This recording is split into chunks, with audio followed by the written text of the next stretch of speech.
ask me, I don't think Garnet had any firearm. I had anything to do with firearm. Garnet was a youth who I feel was dealing with perfect love. He was a symbol of consciousness. So there's no way no one can tell me about he was playing on with guns. Still, that is my belief. But I reached town, Fatis get the call and them say, boy, Garnet Silk died, you know. So them burn him up in a fire and one up and sit, you know. The truth not really come out 100%, but one day it will, you know? Yeah, one day it will. You know, because, I mean, I wasn't there, so I can't really say. But I listen to everybody's story and do my own conclusion and draw my own conclusion. And one day the truth will come out, you know. We hear different rumors, but there's always a truth to everything. And there's always a lie. Hello everybody, you're welcome back again to the Reggae Appreciation Society. While the month of December is normally that time of the year that's full of celebrations and joy, it's also a time that reggae fans remember the loss of one of the brightest stars in reggae history. The idea for this video came from an argument I witnessed 2 nights ago between two people who were debating the question of what really happened to Garnet Silk, the unbelievably gifted singer-songwriter who passed away 28 years ago at the age of 28. Despite his short career, it wouldn't be an exaggeration to say that he is one of the most iconic figures in the history of reggae music, totally adored by fans and critics alike as a breath of fresh air on the reggae scene, as well as the spiritual leader and instigator of the Rasta Renaissance. Blessed with an incredible voice that would give goosebumps and teary eyes to the toughest man, he rose from a teenage DJ in his hometown to one of the most in-demand reggae artists on the planet. His talent, mass appeal, and spiritual qualities had him hailed by everybody as the next Bob Marley. Reggae music had derailed from the path of the golden era, and Garnet Silk embodied everything good about reggae and what made it a global phenomenon. His deep inspirational lyrics, delivered in his marvelous vocal stylings, were a comforting throwback to the good old days and a sign that they would return. But just as he was about to rocket into the stratosphere of mega stardom, he passed away in horrific and tragic circumstances which have been difficult to accept by so many of his fans, family members, and colleagues, as being nothing more than an accident. Despite official findings about his death, there have been many allusions and even theories brought up over the years, inferring that Garnet Silk was indeed murdered, a victim of jealousy due to his rising profile, and another statistic of the terrible plague of violence that has claimed the lives of so many Jamaican reggae musicians over the years. Garnet Silk was born Garnet Damian Smith on the 2nd of April in 1966 in Bromelia in the Manchester district of Jamaica. He grew up in the Hatfield district and attended Hatfield All-Age School. He wasn't very keen about schoolwork but loved football and was popular for his DJing and singing skills. He first performed with a sound system at the age of 12 under the stage name Little Bimbo. Even as a 12-year-old, he impressed the audiences so much that he became a regular DJ and eventually changed his name to Garnet Silk when he turned 19. He became friendly with then up-and-coming DJ Tony Rebel and later moved to Kingston for greener pastures. He ran into Tony Rebel again in Kingston and the two became something of a duo. It was indeed Tony Rebel who introduced Garnet Silk to Rastafarianism, and this spiritual conversion changed the trajectory of his life path completely. It moved Garnet from streetwise rude boy DJ to teacher and prophet, and a heavy reader of scripture who loved talking to people about Jah. In those early days, Silk influenced Luciano and Buju Banton to embrace spirituality, with Buju in particular confirming that most of the conversations he ever had with Silk were about the Bible.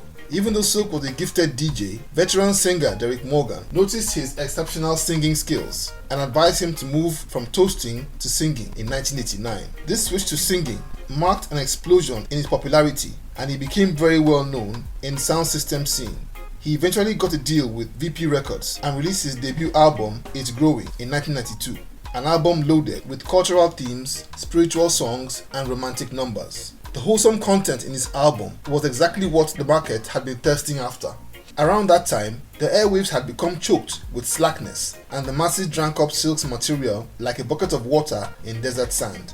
It became the best-selling album in Jamaica that year, with tracks like Hello Mama Africa in particular becoming a smash hit worldwide. His next album, Gold, came out in 1993 and was an even bigger hit, and he was suddenly catapulted to #1 on the reggae charts in Jamaica, US, Canada, UK, and Japan. He toured the globe that year, filling up clubs and concert halls everywhere he went.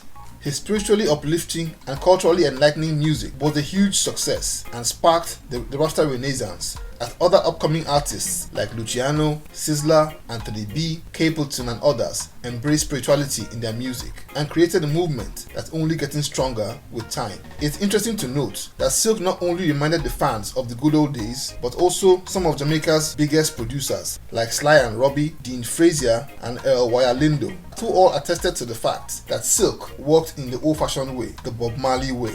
In early 1994, Silk signed his first international deal with MCA Records and gave tremendous performances on major stages like Reggae Sound Splash and Reggae Sound Fest. He was literally on the verge of taking over the world when on December 9, 1994, he traveled to Mandeville where his mother lived and was due to perform at a concert that night at the Midway Mall, but he never made it to the show. As the official accounts have it, Silk was in his mother's one-bedroom house on the evening of his death with his mother, 2 brothers and some friends. Silk, who had been building a new house for his mother, had been receiving threats and also dealing with the frequent theft of building materials, had obtained a shotgun for protection, and during a demonstration of how to use it, a round went off and pellets from the gun struck the cooking gas cylinder in the kitchen, which exploded, engulfing the entire house in flames. Silk, his brothers and friends made it out initially, but when he noticed that his mother was still trapped inside the house, he rushed back inside to save her and never made it out. This tragedy was ruled an accident by the police after investigations, but many people who were in the vicinity have rubbished the idea and insisted that it was murder by people who are envious of Silk's huge rise to fame and success. The exact details of how and by who have never been volunteered or substantiated, but such occurrences have been very common in Jamaica over the years.